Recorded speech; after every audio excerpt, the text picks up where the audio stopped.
cumpliendo la gran comisión de nuestro Señor Jesucristo de, por tanto, ir y hacer discípulos a todas las naciones, enseñándoles que guarden todas las cosas que os he mandado. Damos gracias a Dios porque tenemos su palabra y podemos gozarnos a través del estudio de este libro maravilloso. Y hoy continuamos y cerramos nuestro estudio en la primera carta del Evangelio de Juan. Hoy vamos a ver los últimos versículos del verso 13 al versículo 21. Así es que, por favor, hermano, abra la palabra de Dios en el libro de Primera Juan, la primera carta del apóstol Juan, capítulo 5, versículo 13 hasta el 21. Estamos hablando acerca de la vida victoriosa del cristiano. Y hermanos queridos, por favor, tenemos que entender eso. Tú y yo hemos sido llamados a llevar vidas victoriosas, a ganar las batallas espirituales y cualquier otra batalla, siempre y cuando lo hagamos a través del camino correcto. La palabra de Dios dice que las armas de nuestra milicia no son carnales, sino poderosas en Dios para destrucción de fortalezas.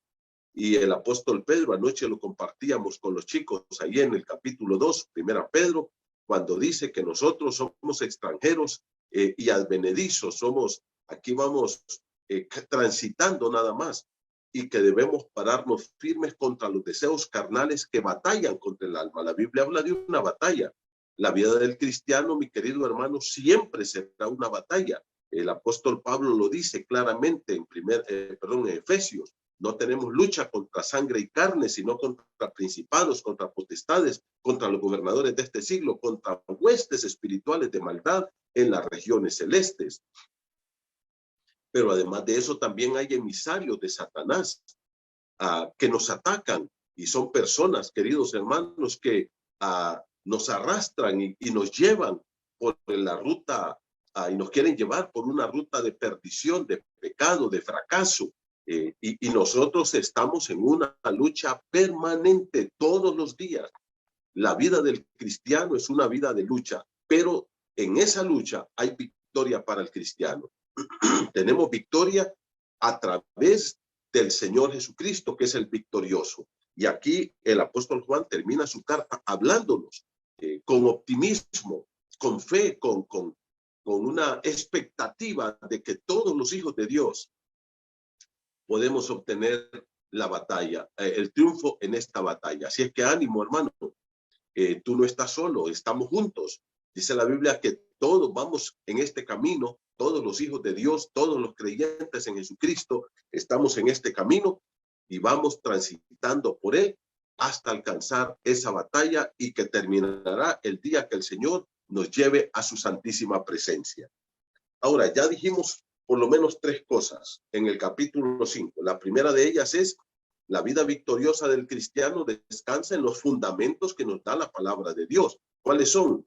Bueno, ya lo vimos en el capítulo 5, versículo del 1 al 5. Una fe genuina en el Señor para la salvación y para la vida diaria. Y esto tiene su eco desde el inicio. Allá en Génesis, por ejemplo, dice: y creyó Abraham a Dios y le fue contado por justicia. En el libro de Habacuc, capítulo 2, verso 4, ¿qué dice? Dice: el justo vivirá por la fe. Segundo, un genuino y verdadero amor a Dios y a la familia de Dios. Y tercero, una obediencia a la palabra de Dios. Esos son los fundamentos. ¿Y eso a qué nos lleva? A una batalla que la vamos a ganar seguros. En segundo lugar, la victoria o la vida victoriosa del cristiano descansa en el testimonio trinitario sobre nuestro Salvador y Señor Jesucristo. Primero, el testimonio del Padre, del Hijo y del Espíritu Santo. Acerca de nuestra condición, somos pecadores, no tenemos esperanza, pero también acerca de cómo obtener la redención. Y eso lo vamos a ver hoy al final de este estudio, ahí al final, en los últimos versículos del capítulo 5. Ahora, ellos dieron testimonio y, por ejemplo, el Padre dio testimonio. La palabra de Dios dice que cuando Cristo fue bautizado, vino una voz del cielo que dijo: este es mi Hijo amado, en quien tengo complacencia. cuando estaba ya en el monte de la transfiguración, Mateo 17, la Biblia dice que el Padre habló, este es mi Hijo amado, a él oíd. Y allá incluso en el Getsemaní, también el Padre le habló. Así es que, hermanos, tenemos el testimonio del Padre, luego el del propio Hijo que dijo, yo he venido a buscar y a salvar al que estaba perdido, y luego el testimonio del Espíritu Santo, que en el bautismo vino sobre Jesús para acompañarlo en todo su ministerio terrenal.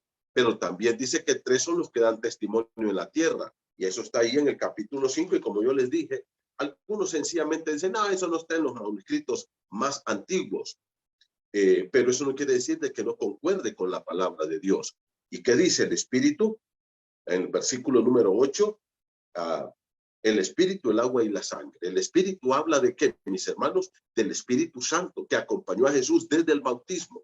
El agua habla de su bautismo, donde él, como humano, se identifica con el ser humano.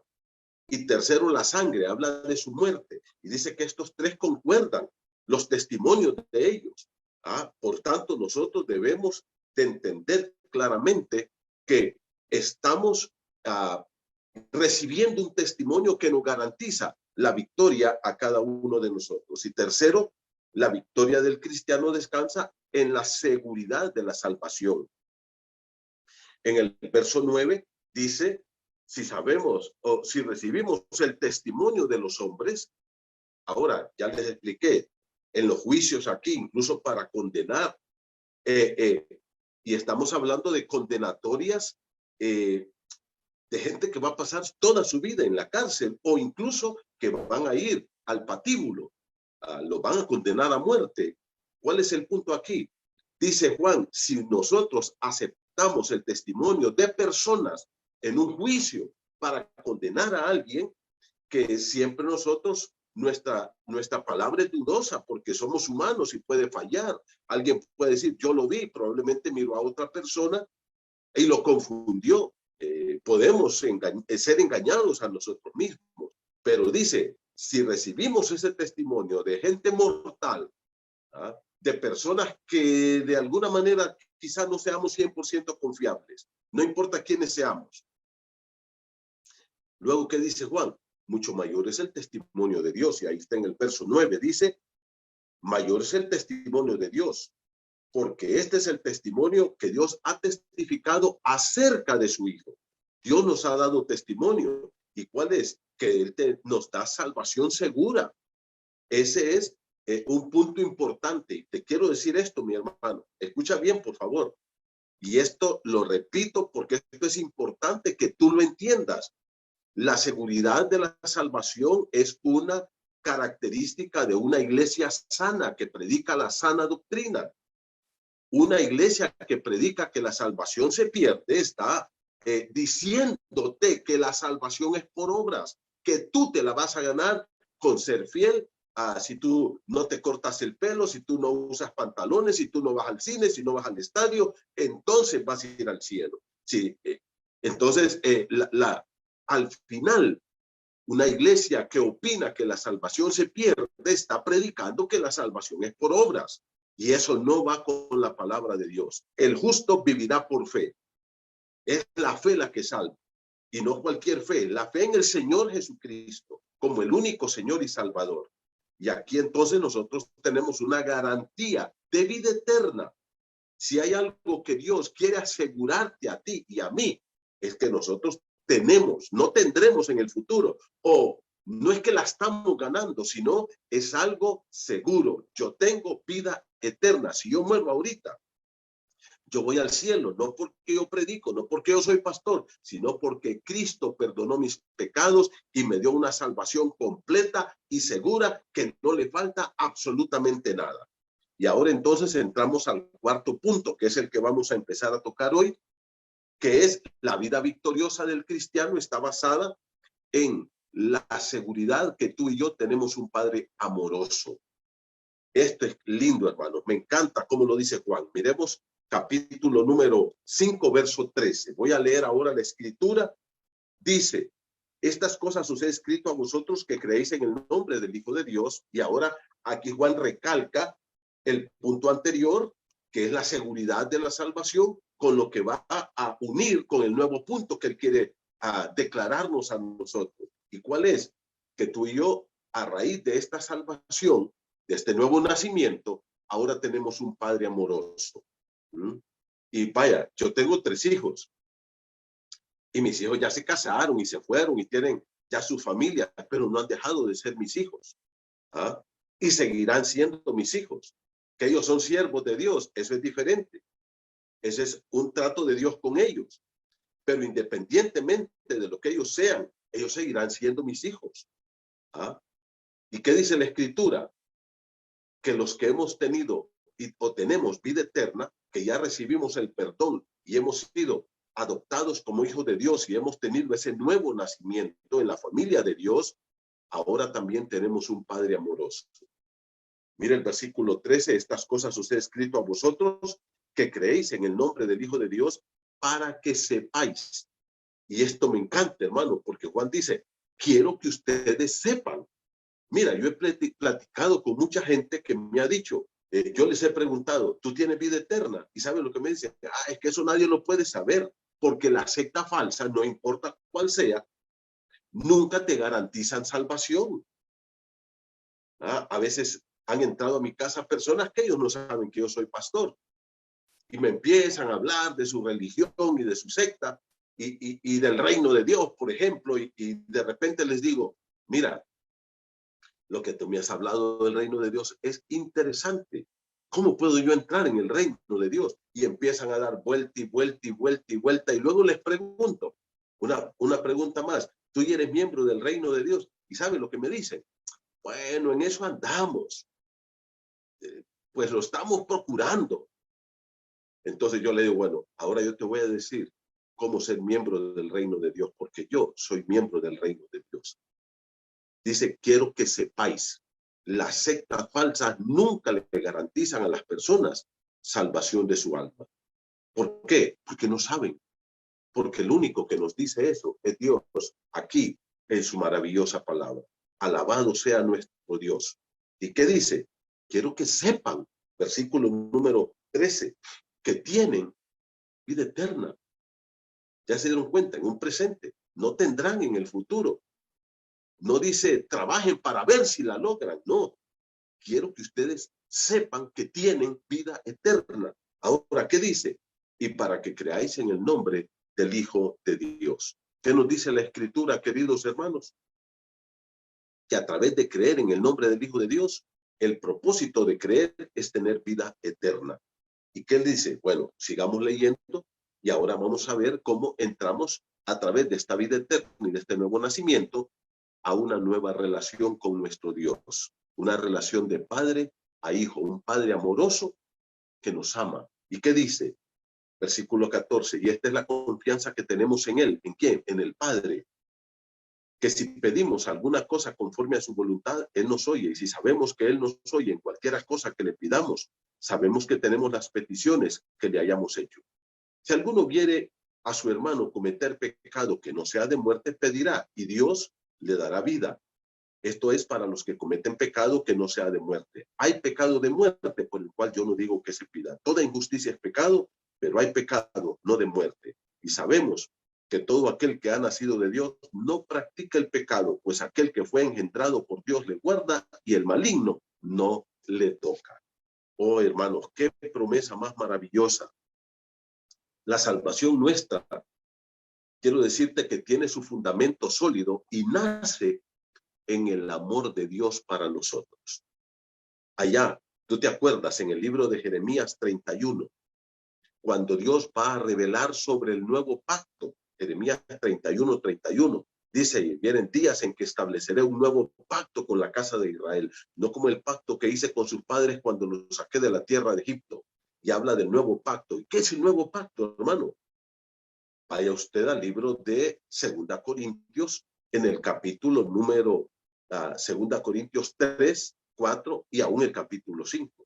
Ahí nos habla con claridad del nuevo pacto. ¿Sabe con qué se inauguró el nuevo pacto? Y esto lo recordamos nosotros en cada Santa Cena que celebramos. ¿En qué se inaugura el nuevo pacto, mi hermano? Cristo lo dijo. Esta es la sangre del nuevo pacto. Dice, y levantó la copa y les dijo, esta es la sangre del nuevo pacto. Con la muerte de Cristo, el nuevo pacto, hermano, es el evangelio que nosotros predicamos, que está escrito en la palabra. Ese es el nuevo pacto. Pero ¿sabe usted dónde nace ese nuevo pacto? Jeremías 31, ¿se acuerda de lo que dice? Dios se reveló a mí hace mucho tiempo, diciéndome, Jeremías 31, 1, 2 y 3, con amor eterno te he amado, por eso te prolongué mi misericordia. ¿Dónde nace el evangelio, la salvación en Cristo, en el nuevo pacto? Ahí, pero ¿de dónde proviene? Proviene de un corazón amoroso de Dios. Con amor eterno te he amado, dice Dios. Ahí en Jeremías, capítulo 31, versículo 1, 2 y 3. Y luego de ahí parte lo que es el nuevo pacto, el evangelio de la salvación gratuita para el ser humano, basado en la obra de Cristo realizado en la cruz del Calvario. Él dijo, esta es la sangre del nuevo pacto. ¿Y cómo se derramó esa sangre? A través de su sacrificio en la cruz. Ahora, queridos hermanos, Juan 3:16, ¿qué dice? Porque de tal manera amó Dios al mundo, que ha dado a su Hijo unigénito. Ahí lo encontramos de una forma clara. Cuando Cristo estaba aquí en la tierra, ahí en el libro de Marcos, capítulo 10, la Santa Escritura dice que vino un joven rico y le dijo, maestro, ¿haciendo qué cosas heredaré el reino de Dios? Y el Señor le dijo, guarda los mandamientos. Y él le dijo, todo lo he guardado. Y hay una pregunta, ¿qué más me falta? Ese es el problema de la salvación por obras. ¿Sabes cuál es el problema? Que nunca hay seguridad, porque siempre la gente dice, ¿será que me falta algo más? Ahora, en Marcos 10:21, el Señor Jesucristo le dice, y viéndole, Jesús le amó. Le amó. Y le dijo, una cosa te falta. Vende todo lo que tiene, dalo a los pobres y ven y sígame. Pero ¿sabe qué le dijo? ¿Qué dice la Escritura? Y viéndolo, el Señor le amó. ¿Dónde nace la salvación del ser humano? En el amor de Dios. Ahora, Dios ahora, mis hermanos, cuando nosotros nos hemos entregado a Él, hemos recibido su amor a través de la obra de Cristo. ¿Qué ocurre? Ahora Dios dice que somos sus hijos. Mire lo que dice aquí en el versículo número 18. Dice, y sabemos que todo aquel que ha nacido de Dios no practica el pecado, pues aquel que fue engendrado por Dios le guarda. ¿Quién fue el que fue engendrado por Dios? Jesús. ¿Y qué dice? Y el maligno no le toca. Él fue engendrado por Dios y a través de él nosotros hemos sido engendrados por Dios. Ahora nosotros somos una nueva criatura, somos hijos de Dios. Y ahora hemos entrado en una relación de un verdadero amor. Mira, en Dios hay una serie de atributos perfectos e infinitos, eternos, pero tienen un equilibrio perfecto. La Biblia dice que Dios es amor, pero también dice que Dios te ira. Y por un lado, la Biblia dice que Dios ama al ser humano y quiere la salvación del hombre, pero cuando el hombre rechaza esa salvación de Dios, la Biblia dice, la ira de Dios vendrá sobre el ser humano y no va a venir por un periodo de 3 meses o de 6 meses o de 1 año, ni tampoco va a venir por un aniquilamiento, que Dios va a aniquilar al ser humano y el hombre va a dejar de existir. Eso lo dicen las sectas falsas. Jesucristo dijo que el hombre va a ser lanzado al infierno y ahí será el lloro y el crujir de dientes y nunca jamás saldrá de ahí y va a estar ahí vivo. Ahora, ¿qué dice la Escritura, mis hermanos? Que Dios ama al ser humano, pero ahora con nosotros, sus hijos, ahora tiene una relación profunda de amor. Y ahora, ¿dónde descansa esa victoria nuestra? En ese amor profundo de nuestro Padre para nosotros. Ahora, mis hermanos, si ustedes miran en el capítulo 5, versículo 13, el apóstol Juan confirma esta salvación, esta seguridad de salvación. Ahora, ¿cómo termina? Mira el versículo número 13, dice, para que sepáis que tenéis vida eterna y para que creáis en el nombre del Hijo de Dios.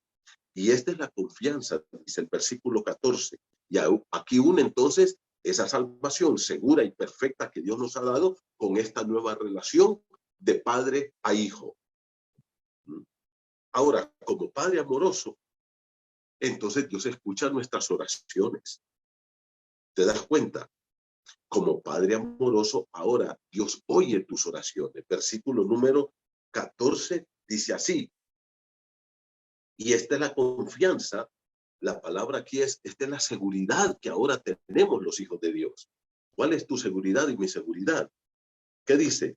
Que si pedimos alguna cosa conforme a su voluntad, Él nos oye, porque ahora es tu Padre y Él escucha.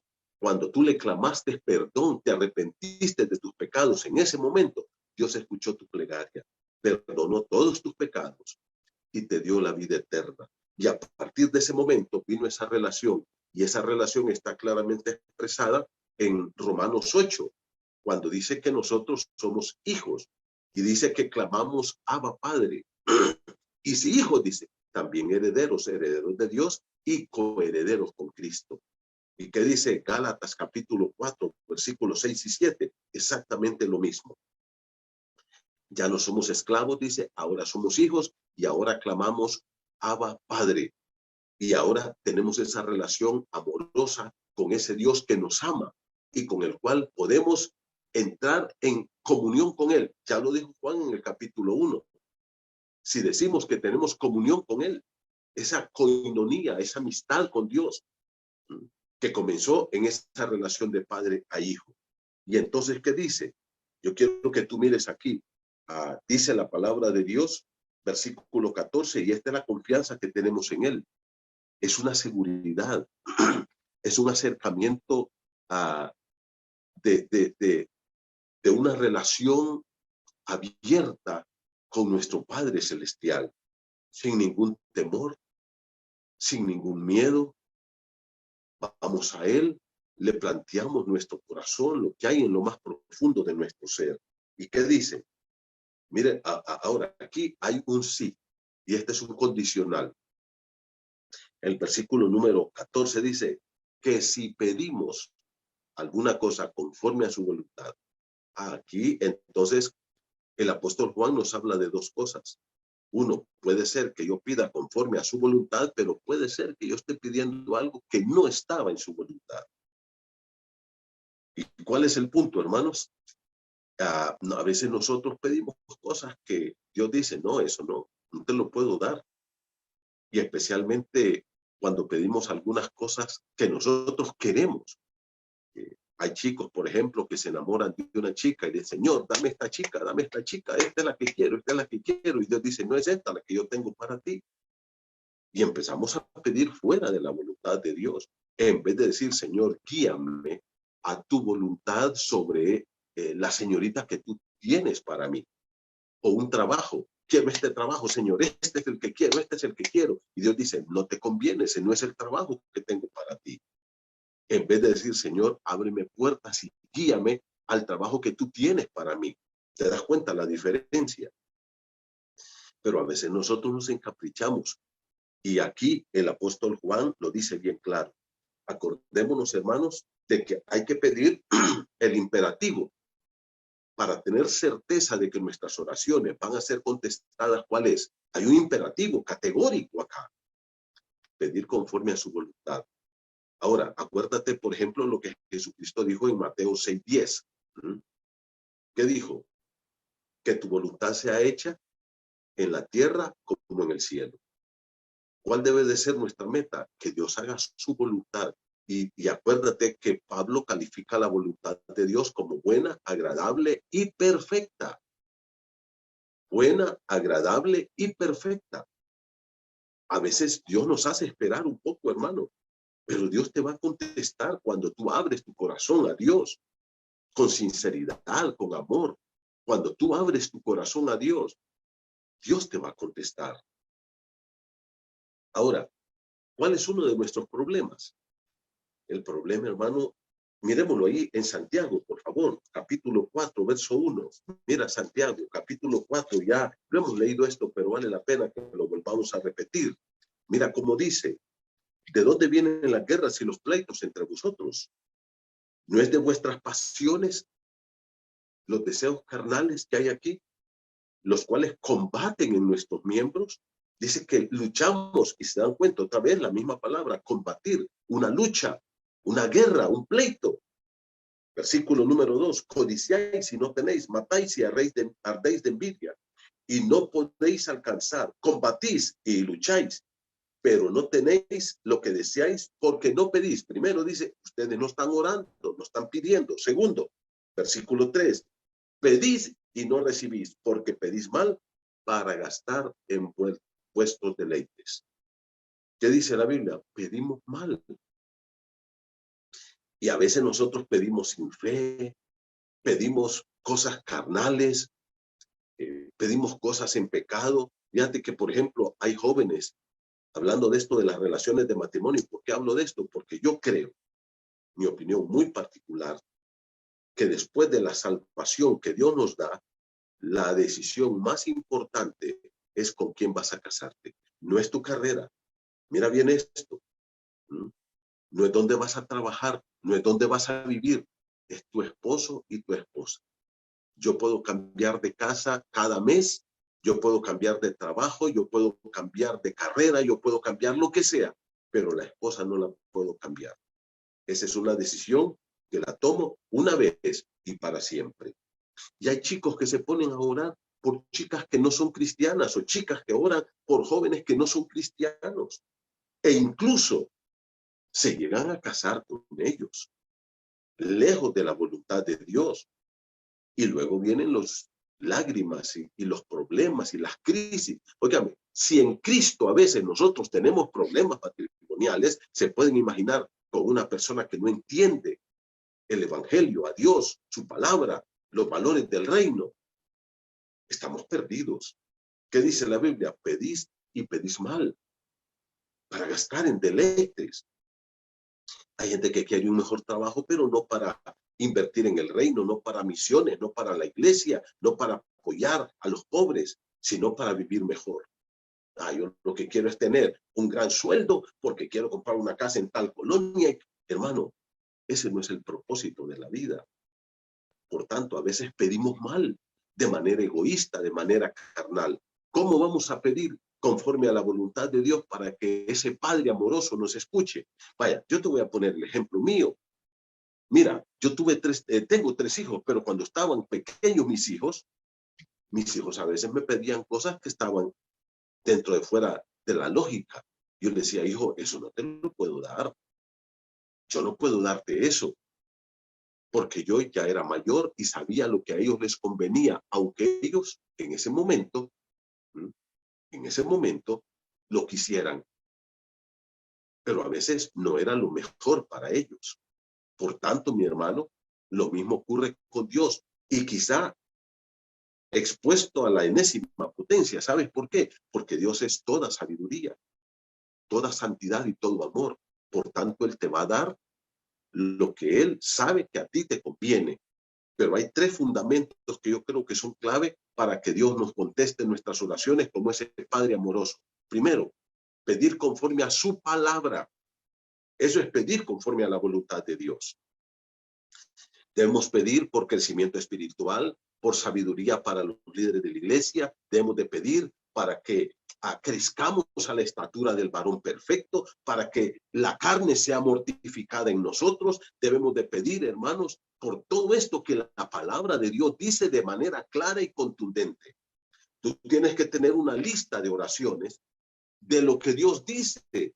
Vaya, por ejemplo, el apóstol Pedro dice, capítulo 1, que Dios dice, sed santos porque yo soy santo. Yo debo de pedirle cada día al Señor que me ayude a caminar cada día más en santidad y hacia la santidad de Dios.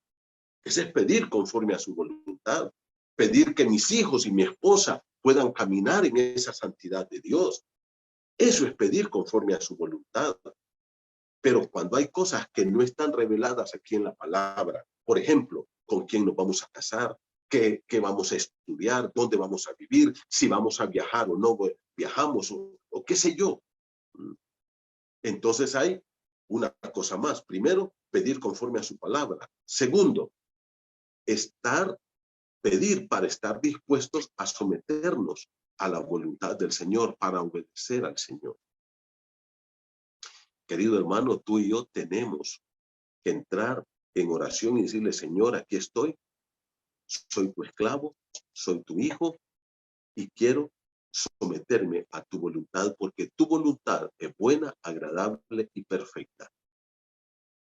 Cuando yo conocí a mi amada Blanca Nolvia, mira, yo entré en un periodo de oración, orando, ayuné, oraba en la madrugada, en la noche, no para que me la diera el Señor.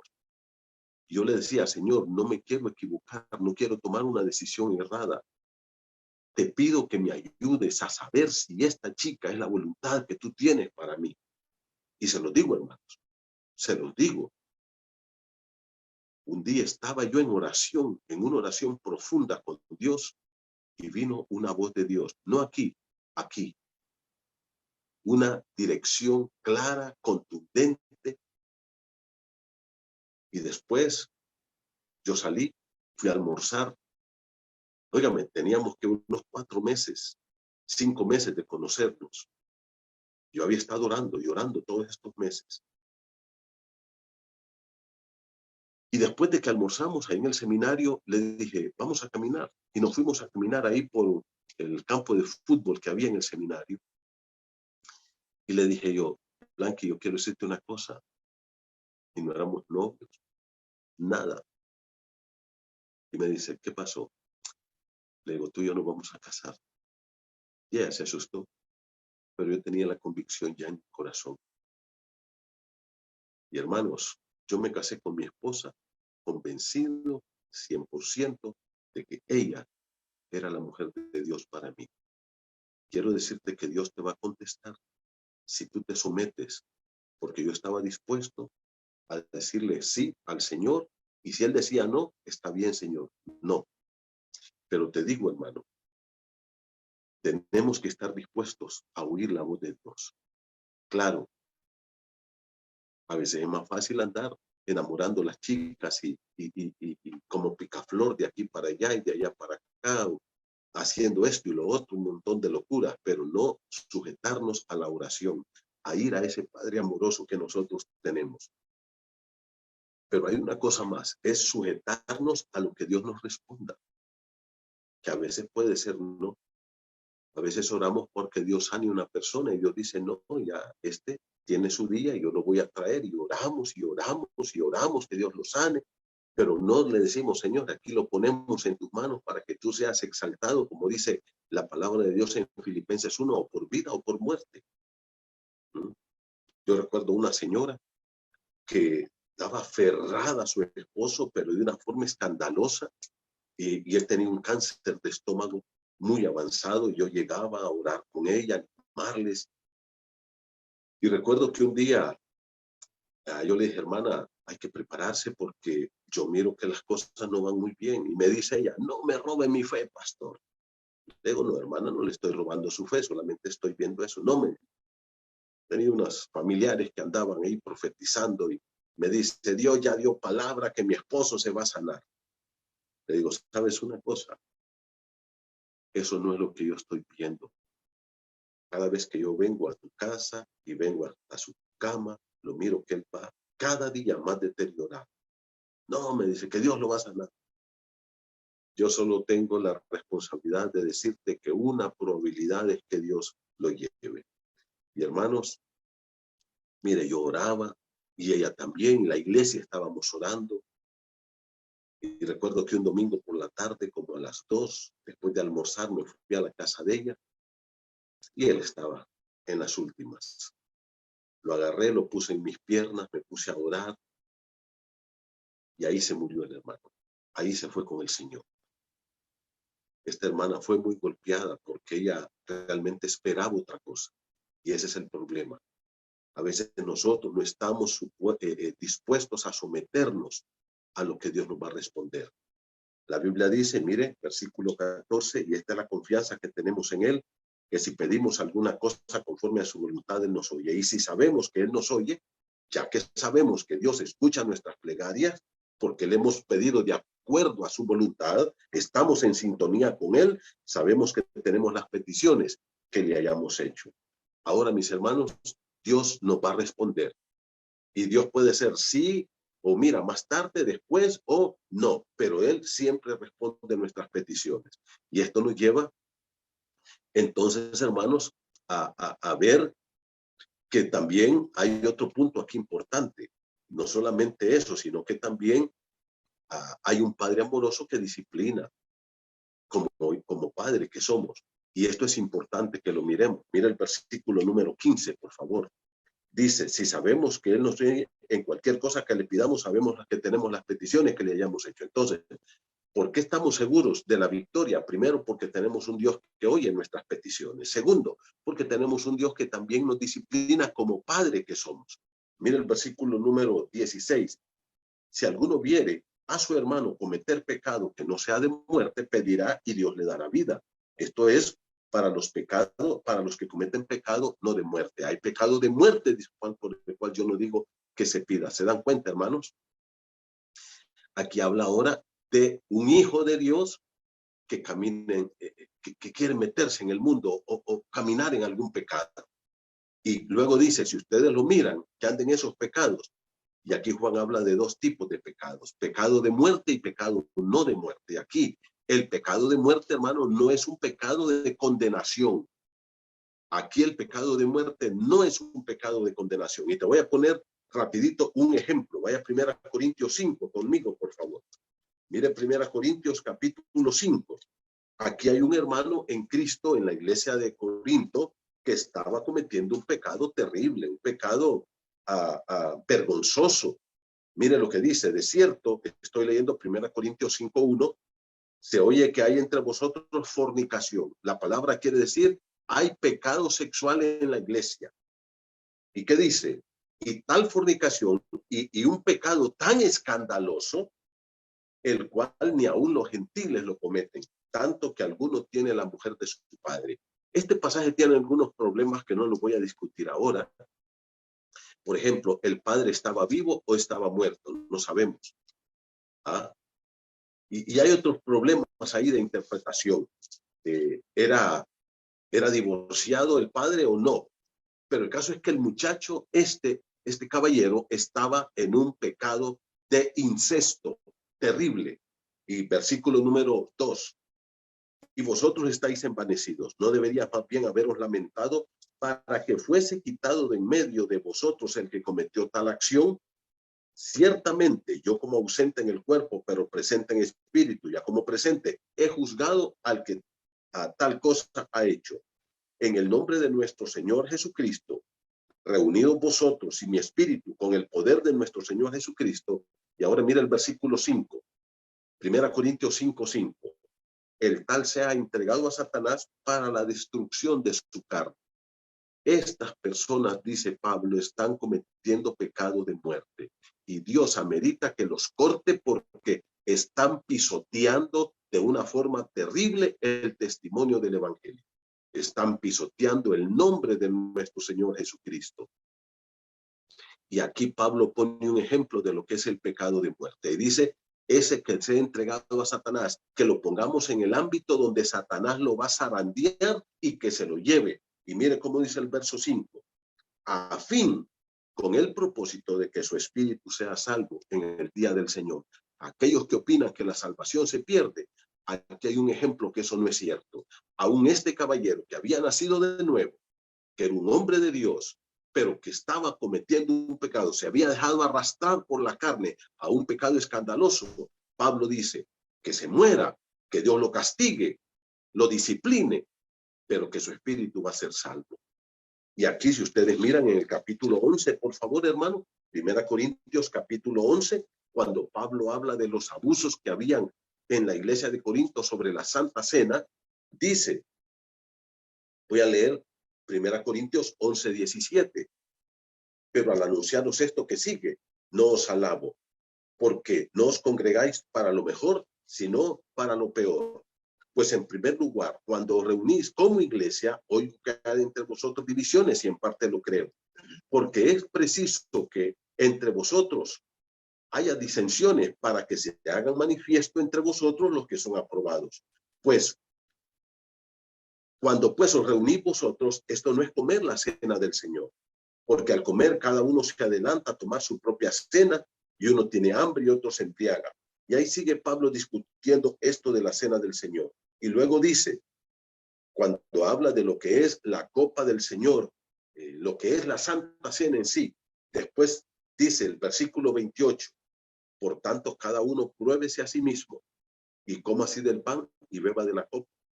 Porque el que come y bebe indignamente sin discernir el cuerpo del Señor, juicio come y bebe para sí. Ahora, mira el versículo 30. Por lo cual, porque esta gente está participando de la Santa Cena indignamente, con pecados terribles en sus vidas, mira el versículo número 30. Por eso, dice Pablo, hay muchos enfermos y debilitados entre vosotros, y muchos ya están muertos. Cuando dice aquí duermen, no es que estaban acostados. Dios los había cortado. Tenemos un Padre amoroso que no nos va a quitar la salvación, pero sí nos va a disciplinar. El escritor de la carta a los Hebreos, en el libro de Hebreos, en el capítulo 12, toma una disertación hermosa de lo que es la disciplina del Señor para los hijos del Señor. Mire conmigo Hebreos, capítulo 12. La palabra de Dios dice, versículo número 7, Hebreos 12:7, si soportáis la disciplina, Dios os trata como a hijos. Porque, ¿qué hijo es aquel a quien el Padre no disciplina?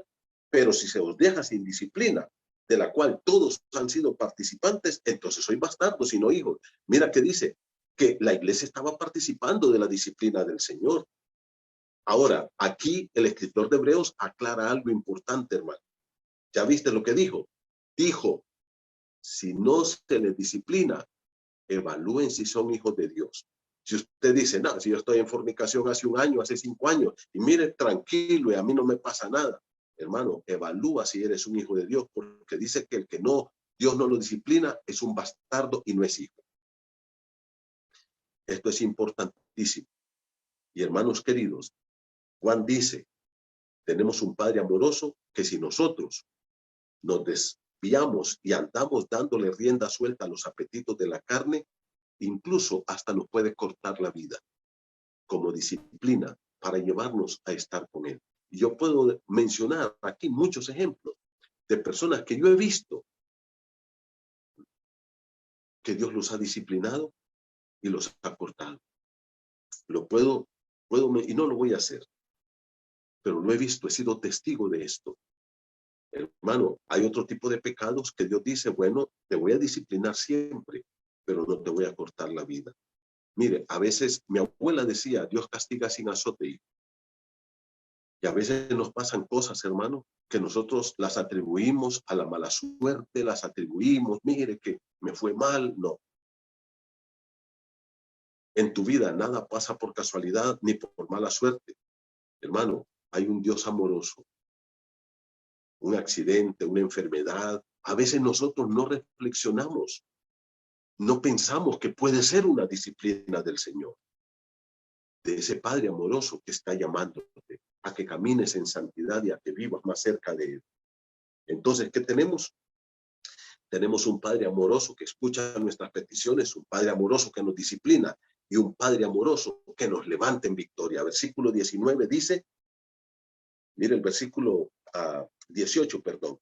Sabemos que todo aquel que es nacido de Dios, aquel que ya es hijo de Dios, que tiene el nuevo nacimiento, ¿qué dice? No practica el pecado. Pues aquel que fue engendrado por Dios, ¿quién fue el que fue engendrado por Dios? Cristo. Dice, le guarda. Tenemos una protección segura. Y el maligno, que es ese perverso, el maligno aquí es Satanás, dice, no le puede tocar. Hermano, aquí hay una palabra clave que es la que dijimos incluso en el capítulo 3. Dice, la práctica del pecado. Yo, como humano, estoy a expensas de pecar. Todos los humanos pecamos. Hasta los santos más grandes pecamos. Ahora, ¿cuál es el punto, mis hermanos? El punto es este. No practicamos el pecado. Luchamos cada día por dejar el pecado. No nos dejamos arrastrar. Aquel hermano que dice, mire, es que yo caí en fornicación y ahora ya qué voy a hacer, ahí me quedo. No. Mire, es que yo me puse a ver pornografía y ahora me vuelvo un pornógrafo y ahí voy a estar todos los días viendo esa basura. No. Mire, es que yo soy orgulloso y así soy. No. Es que mire que yo soy enojado y soy violento y no me puedo controlar y yo así soy. No. Si tú no puedes cambiar, entonces Dios no tiene poder. Yo no puedo cambiar, pero Dios sí puede operar un cambio en mi vida y dejar de practicar el pecado. Y hermanos, aquí la palabra de Dios dice que el que ha nacido de Dios, que ya tiene ese nuevo nacimiento, viene a ser un hijo de Dios. Y el verdadero hijo de Dios no practica tiempo presente el pecado. ¿Qué quiere decir? Que Dios entonces le da una protección y un poder excepcional para ganar esa victoria. Y por último, ¿qué dice? El maligno no le toca. Tenemos una protección tan grande de ese Padre amoroso que Satanás no puede tocarte. Satanás no puede penetrar en tu vida. Satanás no puede hacerte daño porque tenemos una victoria segura en el Señor. Y por último, la vida victoriosa del cristiano, querido hermano, está basada en la seguridad que nosotros estamos en el camino correcto. Mira, la Biblia dice en el libro de Proverbios, hay camino, Proverbios 14:12, que al hombre le parece derecho, pero su fin es camino de muerte. Hay gente que cree que está en la religión correcta, en el grupo correcto, pero está equivocado. Y quiero decirle que hay mucha de esta gente que es muy sincera en su fe. Esta gente cree que está bien lo que está haciendo, que ahí va a llegar a la ruta que él se ha propuesto, que es el cielo, pero están genuinamente equivocados. Porque es la palabra de Dios. Y Cristo lo dijo, escudriñad las escrituras, porque a vosotros os parece que en ellas tenéis la vida eterna y ellas son las que dan testimonio de mí.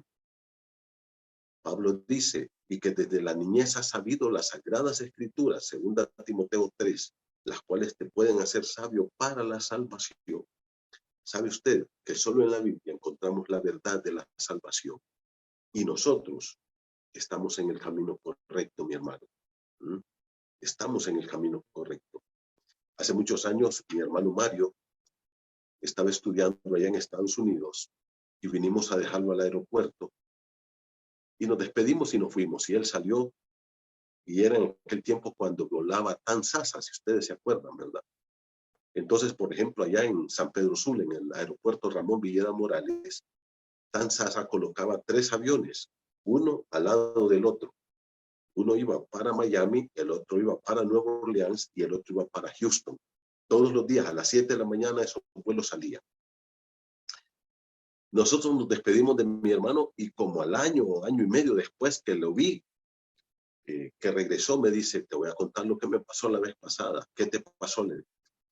Mira, me dice que yo entré con mi boleto, se lo presenté ahí a la azafata que estaba en la puerta, me dice, pase adelante, él iba para Houston.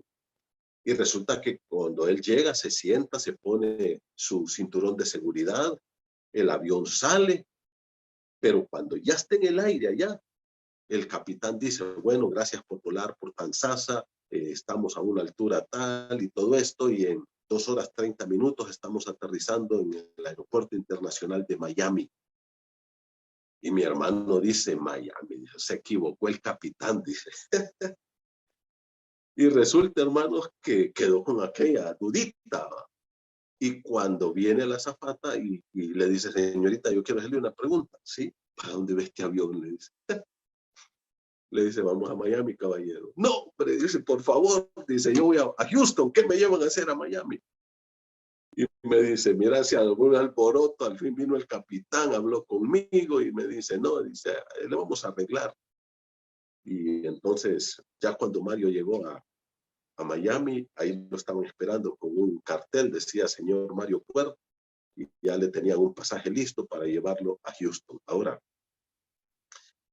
mi hermano iba muy tranquilo, mi hermano iba seguro, mi hermano estaba con una sinceridad absoluta de que él iba para Houston, pero ¿sabe qué?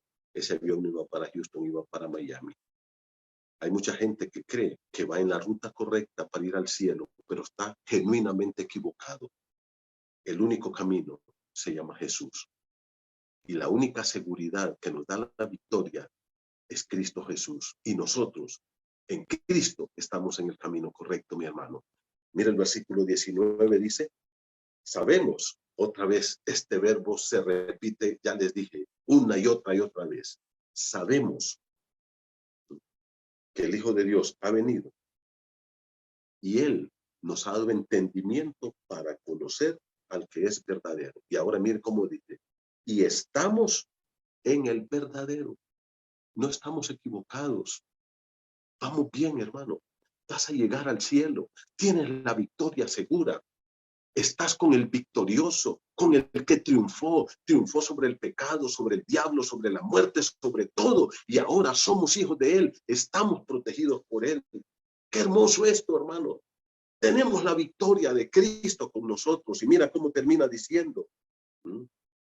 Y nos ha dado entendimiento. Él nos abrió el entendimiento, lo que Pablo dice allá en 2 Corintios, que el velo les queda, dice a la gente, el cual por Cristo es quitado. ¿Y qué dice la Escritura? Y nos ha dado entendimiento para conocer al que es verdadero, y estamos en el verdadero, en su Hijo Jesucristo. Y los que estamos en Cristo, mira lo que dice, este es el verdadero Dios y la vida eterna. Aquí comprueba que Jesucristo es Dios. Dice que Jesucristo es el verdadero Dios, pero además, Él es el único que tiene vida eterna y que nos da vida eterna. Que la gloria sea para nuestro Señor. No estamos mal, hermano. Está bien, está bendecido, tienes la victoria en Cristo, estás en el verdadero y vamos en la ruta correcta. Y termina como conclusión, hijitos, guardaos de los ídolos. Y no solamente de las imágenes, sino de cualquier cosa que quiera esclavizarte. Las pasiones carnales, puede ser un ídolo, la televisión, el teléfono, el fútbol o cualquier otra cosa.